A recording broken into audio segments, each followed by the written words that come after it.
வணக்கம் மக்களே, அன்றாட அரசியல் நிகழ்வு தான் பார்த்துட்டு இருக்கோம். அந்த விதத்தில் நம்ம இன்னைக்கு என்ன பார்க்க போறோம் அப்படின்னா, விஜயின் அமைச்சரவை பயங்கரமான ஒரு தேர்வு அப்படின்னு சொல்றாங்க. விஜயோட ஸ்மார்ட் மூவ் அப்படின்னு சொல்றாங்க. அதே மாதிரி ஸ்டாலினுக்கு ஒரு ஒரு மரண அடி, பயங்கரமான அடி அப்படின்ட்டும் எடப்பாடியார் இதனால அதிர்ச்சியும் அப்படிங்கிற மாதிரி ஒரு ஸ்மார்ட் மூவ், ஒரு பயங்கரமா விஜய் எப்படி இந்த குழப்பத்தெல்லாம் நிர்வகிச்சுக்குவாப்புல, இந்த குழப்பத்தெல்லாம் எப்படி தாங்கிக்கிடுவாப்புல, அவருடைய அடுத்த கட்ட நடவடிக்கை என்ன இருக்கும் அப்படின்னு நினைச்சிட்டு இருக்க அந்த சமயத்துல ஸ்மார்ட்டான சூப்பரான மூவ், கரெக்டா வர்ற 5 ஆண்டு கால ஆட்சியை கரெக்டா கொண்டு போறதுக்கான ஒரு திறமை அவர்கிட்ட இருக்கு அப்படிங்கிறது மக்களோட ஒரு ஒரு ஒரு கணிப்பா இருக்கு. அதே மாதிரி எடப்பாடி பழனிசாமி கிங் ஆயிட்டாப்புல.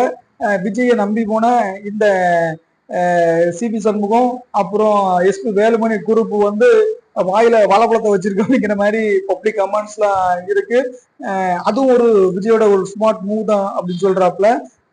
விஜய் விஜய் வந்து ஒரு ராஜதந்திர ரீதியா அந்த எடப்பாடி பழனிசாமி வந்து பிரிச்சு அந்த இதுகள்கிட்ட வந்து ஒரு கையெழுத்து போடாம ஒரு சேஃப்டியா வச்சுட்டு ஒரு ராஜதந்திரம் அப்படின்னு சொல்றாப்புல. கையெழுத்து போடாம, அதாவது ஒரு கூட்டணி கையொப்பம் இல்லாம எஸ்பி வேலுமன் டீமும் சிவி சண்முக டீமும் இப்போ பரிதாபக்கூடிய நிலைமையில இருக்குது அப்படின்னு சொல்றாங்க.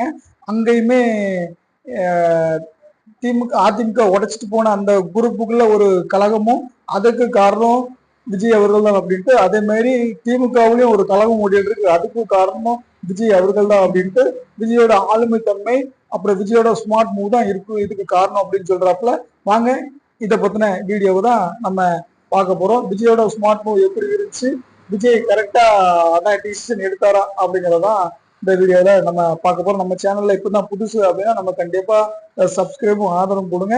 நீங்க கமெண்ட் செக்ஷன்ல அடுத்து என்னென்ன இதெல்லாம் வீடியோ தலைப்பா போடணும் அப்படின்ட்டு ஒரு கமெண்ட் செக்ஷன்ல கமெண்ட் தட்டி விடுங்க. அதே மாதிரி நம்ம சேர்ந்த வீடியோக்கள்ல தவறுகள் குறைகள் எதுவும் இருந்தாலும் நீங்க கமெண்ட் செக்ஷன்ல அழகா நமக்கு தட்டி விடலாம். அதை பார்த்துட்டு அதை திருத்திக் கொள்ளக்கூடும். அப்புறம் நீங்க என்ன அடுத்து எந்த டாபிக்கை பத்தி பேசணும் அப்படின்னு சொன்னாலும் உங்களுக்காக நம்ம அந்த டாபிக்கை பேசுறதுக்கு தயாரிக்கும். வாங்க வீடியோக்குள்ள போலாம். அதாவது முதன்முறையா கூட்டணி ஆட்சி 50 ஆண்டுகால அந்த ஆட்சியில 50 ஆண்டுகால தமிழக வரலாற்று முதன்முறையா கூட்டணி ஆட்சி. இத்தனை வருஷ காலமாக வந்து கூட்டணி ஆட்சிலாம் சாத்தியமே கிடையாது அப்படின்னு சொன்ன அந்த காலகட்டத்துல தற்போது விஜய் வந்த உடனே நான் வந்து கூட்டணி ஆட்சி, கூட்டணி கட்சிகளுக்கு என்னுடைய அரசவையில வந்து இடம் இருக்கும் அப்படின்னு சொல்லிட்டு கொண்டு அந்த அவருடைய வார்த்தையை நிரூபிச்சிட்டாரு. அவருடைய ஒரு ஸ்மார்ட் மூவ் அப்படித்தான் சொல்ல முடியுது. இது மட்டும் இல்லாம கூட்டணியில அந்த கூட்டணி கட்சியாளர்களுக்கு அமைச்சரவை கொடுத்தது ஒரு ஸ்மார்ட் மூவ் அப்படின்னு சொல்றாங்க. ஏன்னா 5 வருஷ காலத்தை ஓட்டணும் அப்படிங்கும்போது இந்த கூட்டணி கட்சியை ஸ்ட்ராங்கா வச்சுக்கணும். எப்ப வேணாலும் இந்த கட்சிகளை குறிப்பாக சிபிஐ சிபிஎம் விடுதலை சிறுத்தைகள் கட்சியை வந்து திமுக காரங்க வந்து நீங்க வந்து வாபஸ் வாங்க, நம்ம திரும்ப ஆட்சி கழிச்சு நம்ம கூட்டணியுடைய ஆட்சி சந்திக்கலாம் அப்படின்னு சொல்றதுக்கான வாய்ப்புகள் இருக்கு. அதெல்லாம் தீவிரமா கணிச்சு ஒரு ஸ்மார்ட் மூவா வச்சுதான் விஜய் அவர்கள் வந்து இந்த மூவை எடுத்திருக்காப்ல. இது என்ன மூவ் அப்படின்னா, கூட்டணி ஆட்சியை இவங்க சேர்த்துக்கிட்டு இவங்களுக்கு எல்லாத்துக்கும் அமைச்சரவை கொடுத்துட்டோம்னா சரி, நம்ம அமைச்சரவை உள்ள ஒரு கட்சி தானே ஆட்சி பண்ணி இருக்கு, நம்மவும் கொடுத்து ஆட்சி பண்ணி தான் இருக்கோம், நம்ம ஏன் அந்த கட்சியை விட்டு வெளியே வரணும், என் கூட்டணியிலிருந்து வெளியே வரணும், ஏன் அந்த ஆட்சியை கவுக்கணும், நமக்கு கிடைச்சிருக்க பொண்ணான வாய்ப்பை இந்த 5 வருஷ காலமும் சமாளிச்சு கொண்டு போயிடலாம அப்படின்ட்டு கூட்டணி அந்த பிடிய இறுக்கி ஒரு கயிறு மாதிரி இந்த அமைச்சர்கள்லாம் கொடுத்து கயிறு மாதிரி கட்டி வச்சிருக்காது. அதனால கண்டிப்பா விஜய் அவர்கள் அடுத்த 5 வருட காலங்கள் தன்னுடைய ஆட்சியை நிலைநிறுத்தி கொண்டு போயிடுவார் அப்படிங்கிறத சொல்லப்படுது. இதுதான் அவருடைய ஸ்மார்ட் மூவ் அப்படின்னு பார்க்கப்படுது. இந்த இடத்துல என்ன ஒரு ஸ்மார்ட் மூவ் வேணும்னா, அதிமுகவோட பி டீம், அதாவது சிவி டீம், எஸ்பி வேலுமன் டீம் வந்து ஒரு ராஜதந்திர ரீதியில கலட்டி விட்டது ஒரு மிகப்பெரிய ஒரு ஆச்சரியமான ஒரு முடிவா, சூப்பரான முடிவா பார்க்கப்படுகிறது. மக்களே, இது வந்து விஜய் அவர்களோட ஸ்மார்ட் மூவ் தான் அப்படின்னு சொன்னதுக்கு நான் சொன்ன காரணங்கள் கரெக்ட் தானா, இல்ல தவறு வேற ஒரு காரணமும் இருக்கு அப்படின்னு நம்ம கமெண்ட்ல தட்டி விடுங்க. 2வது சமூக நீதி. அதாவது பயங்கரமா இன்னைக்குமே சமூக நீதினா நாங்க தான், சமூக நீதியை அந்த தமிழ்நாட்டுக்குள்ள கொண்டு வந்தது நாங்க தான், பெரியார் அண்ணா அப்படின்ட்டு பில்டப் பண்ணியிருந்த திமுகவுக்கு ஒரு சம்பட்டை அடி கொடுக்கும் விதமாக இந்த திருப்பு சமூக நீதியை பேசாம அதிகமான பட்டியலினத்தவர்களை அமைச்சரா கொண்டு வந்திருக்கிறது இவரு நம்மளுடைய விஜய் அவர்களுடைய இந்த அமைச்சரவையில தான் அப்படிங்கிறது அமைச்சரவையில அப்படிங்கிறது நமக்கு தெரிய வருது. அது வந்து நீங்க வந்து சமூக நீதி தான் பேசிட்டீங்க, நாங்க சமூக நீதியை வந்து அரசாங்கத்துக்குள்ளே கொண்டு வந்துட்டோம், பட்டியலின அமைச்சர்கள் 8 பேரு 7 பேர்கிட்ட நாங்க கொண்டு வந்துட்டோம் அப்படின்ட்டு இதையும் ஒரு ஸ்மார்ட் மூவா கொண்டு வந்திருக்காப்புல. ரெண்டாவது குறிப்பாக வந்து அந்த சமூக பட்டியலின மக்கள் எங்களுக்கு தான் சப்போர்ட்டா இருக்காங்க, பட்டியலின எங்களுக்கு கண்டதா இருக்கு, ஏன்னா அவங்களுக்கு நாங்கள் அவ்வளவு சமூக நீதி பண்ணியிருக்கோம் அப்படின்ட்டு திமுகவோட அந்த பட்டியலின ஓட்டுகள் நிறைய இருந்த அந்த சென்னை காஞ்சிபுரம் அந்த ஏரியா சைடெல்லாம் உடைச்சி அந்த பிம்பத்தை உடைச்சி திமுகவை தோல்வி பெற வச்சு தாவைக்கா வெற்றி பெற்றது. அதுதான் பல யதார்த்த உண்மை. அதுக்காகத்தான் இந்த திருப்பு என்ன பண்ணிருக்காங்கன்னா, சென்னை சுற்றி உள்ள அந்த பட்டியலத்தில் சேர்ந்தவங்களுக்கு மட்டுமே நிறைய வாய்ப்புகள் அமைச்சர்களா வாய்க்கப்பட்டது. சென்னையில மட்டும் குறைஞ்சது ஒரு 4-5 அமைச்சர்களை கொடுத்துருக்காங்க. அதுவும் ஒரு பயங்கரமான ஒரு ஸ்மார்ட் மூவாகவும் விஜயோட அந்த ஆளுமை தன்மையும் வெளியே வருது அப்படின்ட்டு நமக்கு தெரிஞ்ச பத்திரிகையாளர்கள்லாம் சொல்றாங்க. இதுவுமே ஒரு சூப்பரான ஒரு விஜயோட ஒரு ஆளுமைக்கு ஏத்த மாதிரி ஒரு அருமையான ஆளுமை திறன் தான் அப்படின்ட்டு சொல்லப்படுது. அடுத்து நம்ம தலைப்புல சொன்ன மாதிரி எடப்பாடியாருக்கு விஜய் வைத்த ஆப்பு. அப்படி எடப்பாடியாருக்கு என்ன விஜய் வச்சாரு அப்படின்னா, எடப்பாடியாரோட கோட்டை இருந்த சேலம் மாவட்டத்தை ஜெயிச்ச அந்த மாவட்ட செயலாளர் பார்த்திபன் அவருக்கு வந்து மாவட்ட செயலாளராக கொடுத்து பயங்கரமா ஒரு அந்த மாவட்ட செயலாளருக்கு இன்ப அதிர்ச்சியும் கொடுத்திருக்காப்புல, எடப்பாடி பழனிசாமி அவர்களுக்கு அதிர்ச்சியும் கொடுத்திருக்காப்புல அப்படின்னு சொல்லியிருந்தேன். சேலம் வந்து ஒரு காலத்துல எடப்பாடியார் அவருடைய கோட்டையாகவும் இருந்தது, அதே மாதிரி அதிமுகவோட கோட்டையாக இருந்தது. அந்த இடத்துல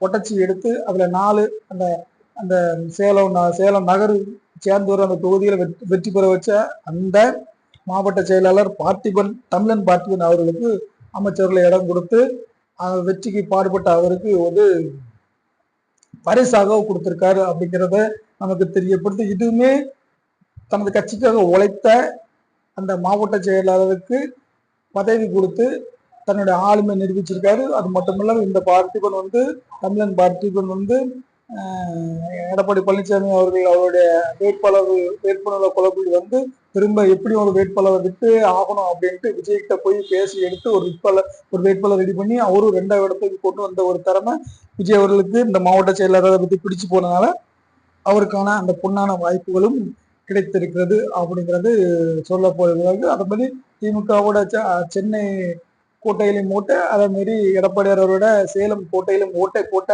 இந்த மாவட்ட செயலாளர்களுக்கு அமைச்சர் பதவிகள் கொடுத்து அவர்களை ஆசுவாசப்படுத்தியிருக்கார் அப்படிங்கிறது உண்மையான செய்தியாக நமக்கு தெரிய வருகிறது. சரி, இதுல திமுகவுக்கு என்ன பிரச்சனை அப்படின்னா, கொந்தளிச்சிட்டாப்ல எங்க அண்ணன் ராசா அவர்கள். அவர் ஏற்கனவே கொந்தளிக்கிறதுல புலி சின்னம் கரடி இந்த பயங்கரமா கொந்தளிச்சிட்டாரு. பயங்கரமான எதிர்ப்புகள் வந்திருக்கு. அது வந்து அந்த ஒரு ட்வீட்ல போட்டிருக்காப்புல, இதுக்கு நீங்க மனம் முடித்த அதுக்கு ஓப்பனாக மனம் முடித்த ஆணை விட இச்சைக்காக யார்கிட்ட போகலாம் அப்படிங்கிற மாதிரி ஒரு ட்விட்டை வந்து பதிஞ்சுன்னா, பதவி சுகத்துக்காக மனம் முடித்த ஆணை விட்டு நீங்க வந்து அங்க வேற இடத்துல கூட்டிட்டு சேர்ந்துட்டீங்க, அங்க முட்டு கொடுக்குறீங்க அப்படிங்கிற மாதிரி ஒரு ட்விட்டை போட அதுல வந்து பயங்கரமான வைரலாக அதுல பயங்கரமான எதிர்ப்புகள் வர, அப்போ திமுகவுக்கு சம்பட்டி அடி கொடுத்த மாதிரி திமுகவுக்கு ரொம்ப வலிச்சிருக்கு.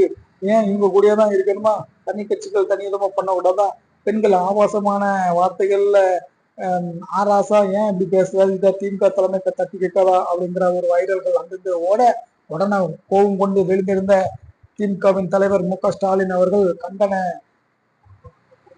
கண்டன பதிவிலும் கூட யாரும் நம்மளுடைய தோழமை கட்சிகள், நம்மளுடைய கருத்தில் கொண்ட தோழமை கட்சிகளை நீங்கள் அவதூறாக பேச வேண்டாம், நாம் இப்படி நம்ம வந்து பொருந்து போகக்கூடிய ஒரு கட்சி அப்படின்னு ஒரு பில்டப்லாம் போட்டு அதுக்கு ஒரு எழுந்த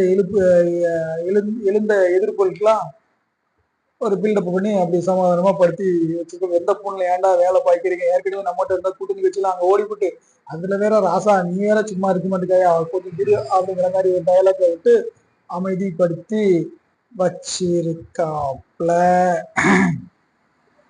அது மட்டும் இல்லாம அங்க ஒரு பிரச்சனை ஓடிக்கிட்டு இருக்கான் சிவி சண்முகம் தரப்புல. அரசன் நம்பி புருஷனை விட்டுட்டோமா, புருஷன் நம்பி அரசனை விட்டுட்டோமா அப்படிங்கிற கதை தெரியாம இப்போ அமைச்சர்ல கண்டிப்பா இடம் இல்லை அப்படிங்கிற ஒரு முடிவுக்கு வந்துட்டு அதிமுக தரப்புக்கு நீங்கள் அமைச்சரவையில் இடம் கொடுத்தால் நாங்கள், அதாவது சிபிஐ சிபிஎம் நிசிமா அவர்கள், நாங்கள் உங்களுக்கு விஜய் அவர்களுக்கு தந்த அந்த முடிவை மறுசீலனை பண்ணுவோம், அந்த கூட்டணியை நாங்கள் மறுசீலனை பண்ணுவோம் அப்படின்னு அவங்களுக்கு மிரட்டல் விட, உடனே பயந்து போன விஜய், எப்பா நான் இவங்களை வச்சு 5 வருஷ காலத்தை ஓட்டிட்டேன், நீங்க வேண்டாம், நீ உங்களை உள்ள சேர்த்தா ஏகப்பட்ட சட்ட சிக்கல் வரும்னு நினைக்கேன், அப்புறம் சென்ட்ரல் கவர்மெண்டோட கோபத்தையும் ஆளாக்க வேண்டியிருக்கும், குதிரை பேர் அரசியல்ல மாட்டி நான் முழிச்சு இருவேன் அப்படிங்கறதுனால சைலண்டா நான் உங்களுக்கு தந்த பணத்தை மட்டும் நீங்க வச்சுக்கோங்க, அதை வச்சு நீங்க திருப்தி அடைந்து கொள்ளுங்கள், அமைச்சரவையில் உங்களுக்கு இடம் இல்லை அப்படின்னு திட்டவட்டமாக தெரிவித்ததன் காரணமாக அங்க ஒரு எங்க சி.வி. சண்முகம், எஸ்.பி. வேலுமணி டீம்ல குடுமி போயிட சொல்ற ஓடுதான். உன்னை நம்பி நான் வந்தேன், என்னை நம்பி நீ வந்த, எப்படி வச்சுட்டு கட்சியும் இல்லை அமைச்சர் பதவியும் இல்லாம போயிட்டு அப்படின்னு அவங்களுக்குள்ள சண்டைகள் வலுத்து இருப்பதாக கேள்வி. அதனாலதான் இப்போ எங்களுடைய பொதுச் செயலாளர் எடப்பாடியார் தான் எங்களுக்குள்ள சிறு சிறு மன வருத்தங்கள் தான். ஆனா நாங்க வந்து கட்சிக்கெல்லாம் பிளவு இல்லை அப்படின்ட்டு சாத்தான டோன்கள்ல சி.வி. சண்முகம், எஸ்.பி. வேலுமணியும் ஒரு பதிவை போட அங்க எடப்பாடியார் அவர்களுடைய கை ஓங்கி இருக்கதாக கேள்விப்பட்டிருக்காப்பியா. இருந்தாலும் சி.வி. சண்முகம் என்ன பண்ணுவது, நம்ம வேணா இதை பண்ணிட்டு அதாவது புதுசா தேர்தல் சந்திப்பா அப்படின்னு கேட்க, அதுல அவர் விஜய் வந்து சும்மா விடுவாரு, உங்களுக்கு ஃபுல்லா தர போறாரு அப்படின்ட்டு என்னன்னா அப்படின்னு சொன்னு வேண்டு